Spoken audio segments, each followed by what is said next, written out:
তোদের এখন এত সুযোগ সুবিধা দিয়ে হয় না, আমাদের সময় 2 টাকা পেতাম, তাতেই সারা মাস কেটে যেত। হ্যাঁ, এখন আমার কথা কেন ভালো লাগবে? মা তো এখন খুব খারাপ, তাই না? যা ভালো মনে হয় কথা। আমি বলেই না এত কিছুর পর তোদের সাথে আছি, অন্য কেউ হলে কবেই ছেড়ে চলে যেত।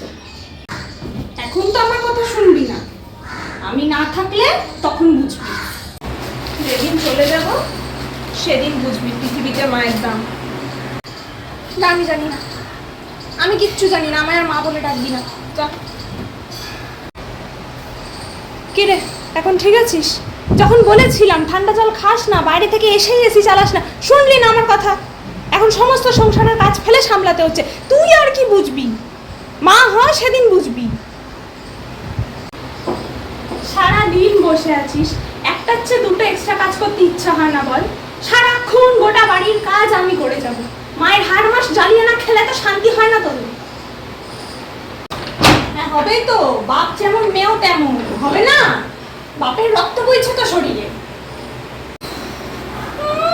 কোন লাট সাহেবের বেটি এলেন রে, ওনার জন্য আলাদা করে রান্না করতে হবে, যা রান্না হয়েছে তাই খাবি। तुझे सब है पता है ना।